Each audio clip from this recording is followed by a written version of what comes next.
interconnected ocean, a vast blue expanse critical to life on Earth. And there's no better animal to represent the story of the ocean with all its splendor and uncertainty than the killer whale, or as it's scientifically known, the Orcinus orca. The orca lives in every corner of the ocean, from the Arctic to the Atlantic, the Southern to the Indian, to the mighty Pacific and beyond.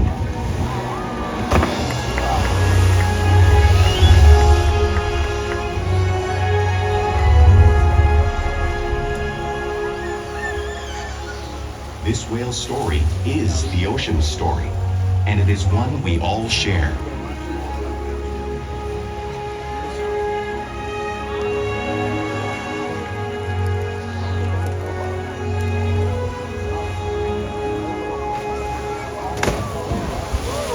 Welcome to SeaWorld's Corky Encounter.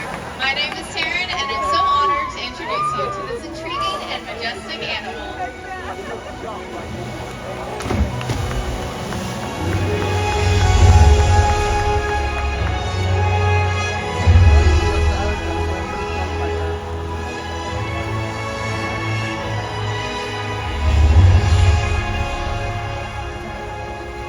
There's nothing quite like being able to see a killer whale up close and being able to learn about them and their natural behaviors. We hope that this orca encounter will help give you a better understanding of these incredible animals and all that they represent.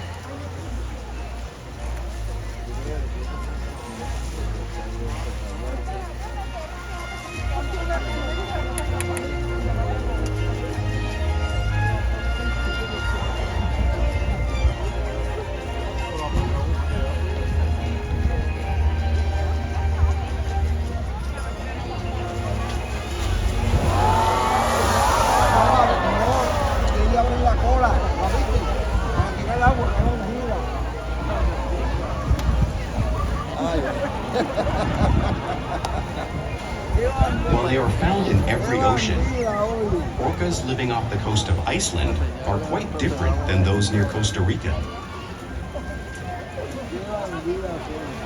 In fact, there are at least 10 types, or ecotypes, of killer whales. An ecotype describes the differences between killer whale size, physical form, prey, social structure, and habitat. As you can see, the differences are subtle, but noticeable when compared side by side. Orcas are adapted perfectly to their environments. And even the whale's black and white coloration has a purpose. It camouflages the outline of their bodies in the water, making it easier for them to surprise and catch their prey.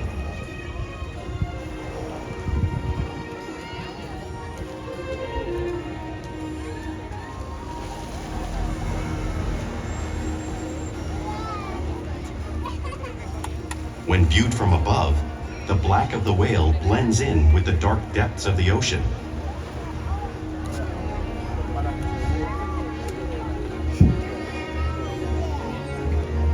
When viewed from below, the orca's white bellies match the brighter surface of the water, blending with the light above, giving them the perfect camouflage.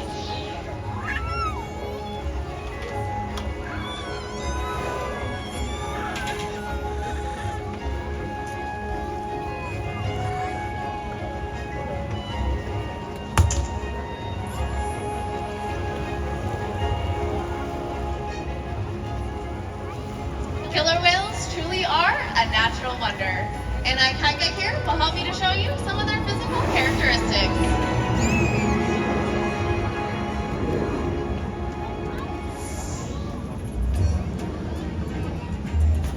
The blowhole is perfectly placed to get a quick breath of air right at the surface of the water. Even the location of their eyes serves a purpose. It looks like their eyes are in these white patches, but that's a visual distraction. Their eyes are actually located just in front of the white patch here, camouflaged from crouching prey. And the fin on the killer whale's back is called the dorsal fin, and is mainly used to help stabilize them in the water, but can also be used for thermal regulation. And because there's no bone or muscle in these structures, you might see it curved, just like Ikaika's here. And the fins on either side of the orca's body are called pectoral flippers and are mainly used for stopping and steering. And each pectoral flipper has 5 bony digits inside of it, just like our human hands. And the lobes on either side of the killer whale's tail are called the tail flukes, and the tail flukes are the killer whale's engine, propelling them close to 30 miles per hour, which is as fast as some of our speedboats. But they swim the fastest and use the most power when they're propelling their nearly 10,000-pound bodies all the way up and out of the water.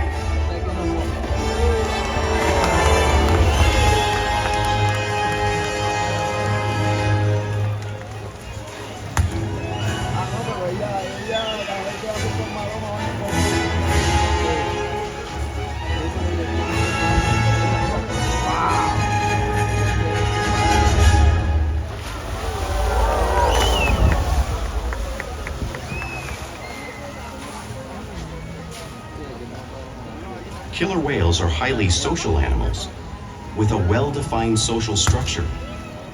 An orcapod is always led by a female. Though just half the size of her male counterpart, she is in charge.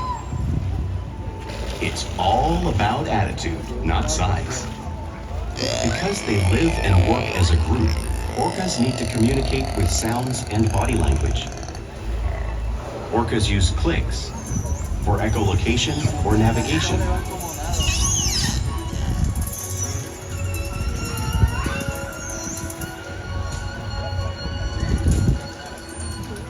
Whistles to socialize in the pod. And calls for group coordination and hunting.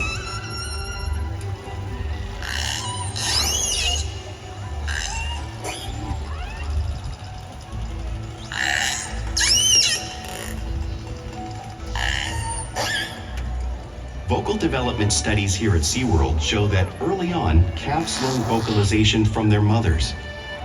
But as they grow, they learn from others close to them as well.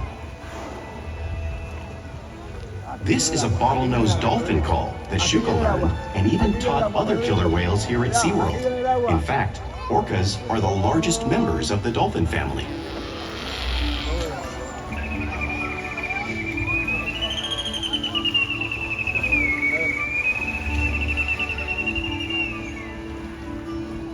Whales here and in the wild use vocalization to communicate all the time. Like all animals, killer whales use body language as a form of communication. For example, a pectoral slap might be used to display dominance or to get noticed. For example, a mother might use a pec slap to get the attention of her calf. But when they really want to be heard, they breathe.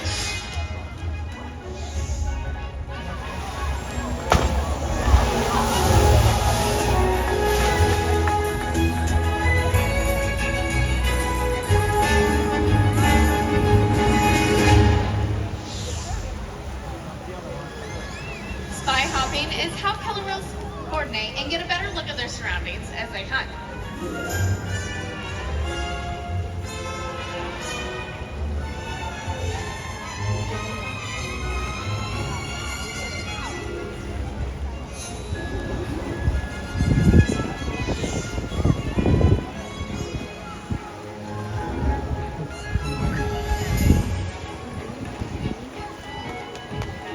Even a fluke slap is a form of communication used by the killer whales.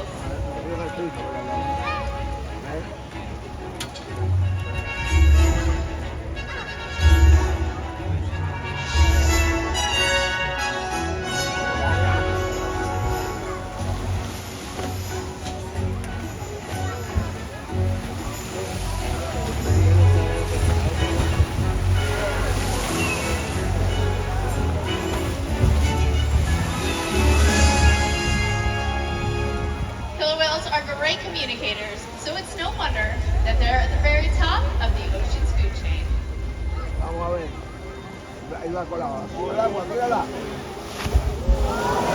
Fin whales work together to rear their young, protect their pod, and most importantly, pursue, and catch their prey. Every day they cooperate to survive in the wild oceans of the world.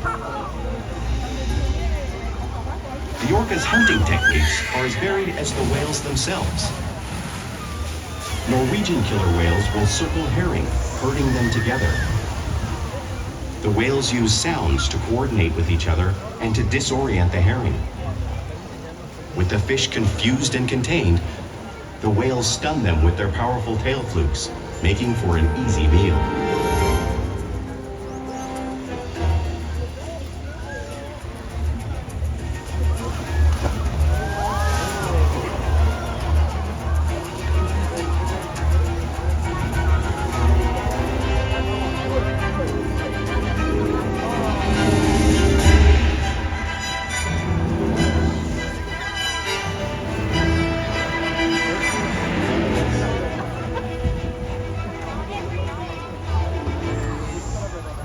Killer whales in the southern hemisphere will actually capture sea lions by grabbing them right off the beaches.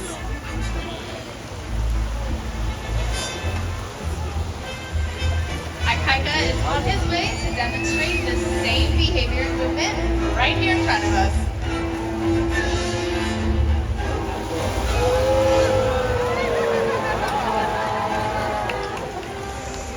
Antarctic orcas actually create waves that wash over floating ice, knocking seals right into the water.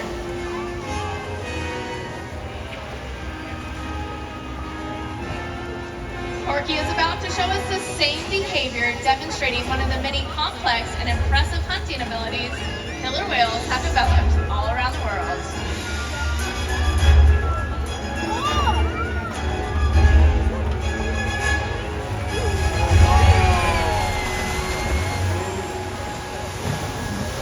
Now, we all just saw this water crashing right here in front of us, but it's hard to imagine just the amount of water displaced until you feel it firsthand. So, lucky enough for us today, we've already picked some brave volunteers who are going to experience just that. You guys ready? It looks like you guys got soaked, so this should be easy. All right, come on down. And how about we give these guys a nice big round of applause? All right, you guys got the drill. You all ready? Hang on, maybe close your mouth because it is salt water. All right, you guys want to see them get wet? Yeah. Oh, come on. Do you want to see them get soaked? Yeah. All right, we're ready. All right, it looks like Ikaika is on his way.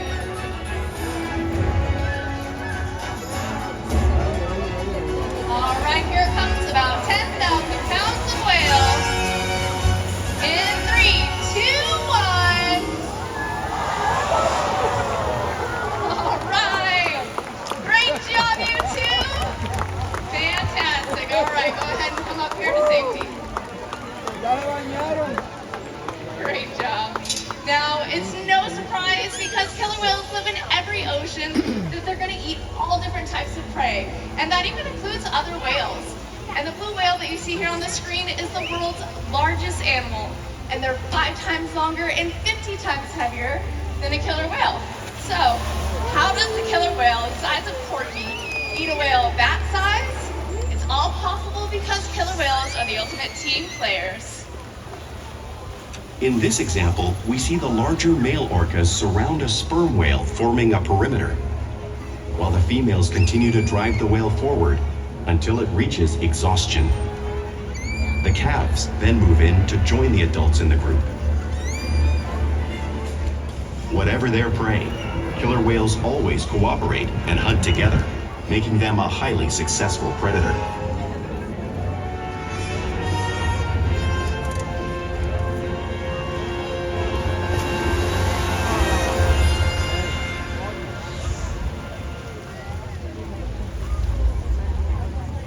Play is an important part of everyday life for killer whales. It's how they teach their young to hunt and practice those skills as they grow up.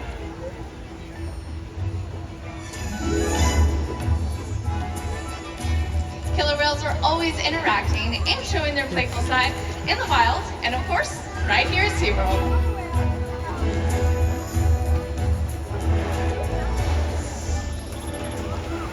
Porpoising is when an orca swims fast at the surface of the water, breaking out of the water just briefly.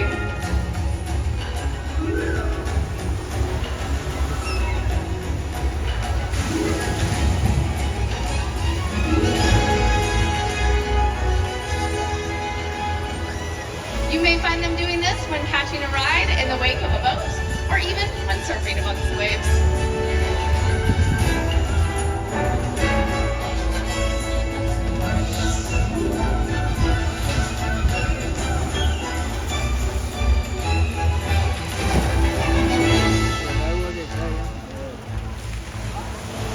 Killer whales like to be touched, and they'll roll their bellies on rocks when they can.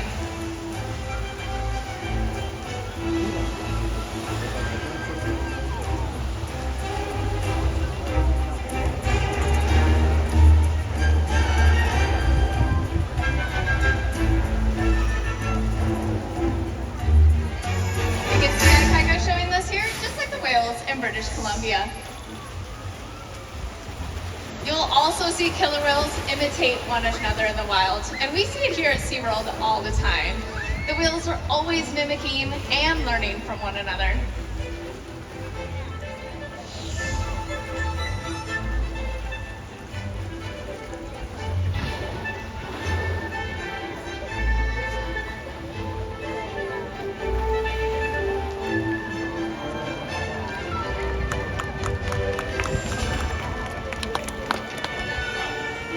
Now, playful behavior does have a purpose. For example, a tail whip might be used to stun a fish, but today, Corky and Ikaika might just be stunning all of you.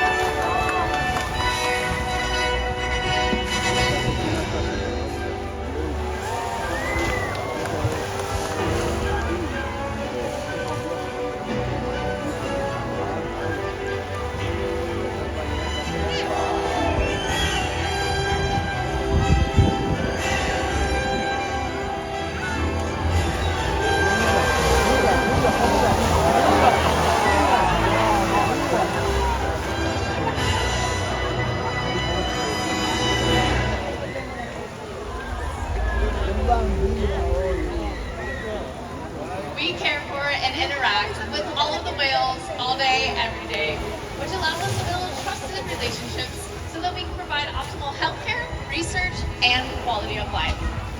All of the whales here take an active role in their own health and welfare.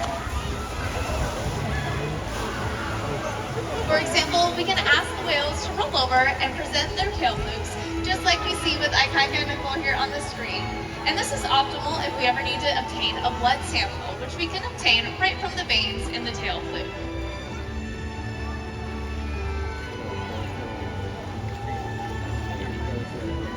They'll even slide up onto a scale so that we can monitor their weight.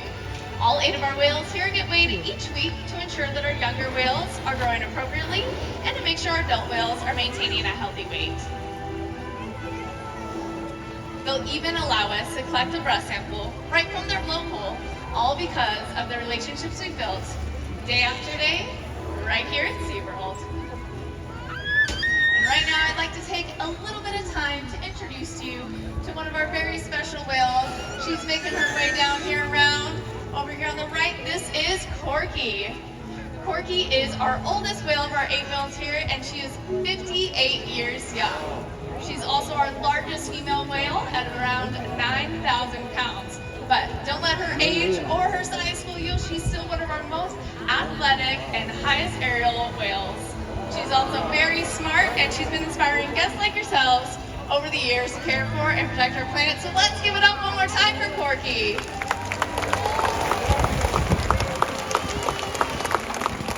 We inspire whales every day to learn new things, to challenge and stimulate their minds. Things like diet, exercise, and of course play. The whales here at SeaWorld have helped killer whales in the wild by participating in many research studies. One ongoing study monitors the whale's heart rate and breathing to understand how marine noise pollution from ship engines and other sources affect wild populations. Aproveche el tiempo. In another study, scientists from NOAA, the National Oceanic and Atmospheric Administration, took measurements of the killer whales living here, including pregnant whales. By comparing these measurements with drone footage of killer whales in the wild, scientists are able to monitor the wild population's nutritional and reproductive states.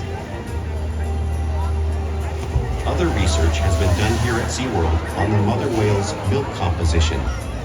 This research will help create an effective model to understand how toxins in the ocean impact wild killer whales and their milk supply.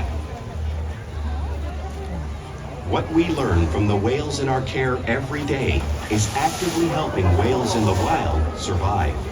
And just by being here today, you've supported our rescue, research, and conservation efforts all around the world. If we work together, like the killer whale, we can protect the future of the Orcinus orca and this beautiful planet that we all share.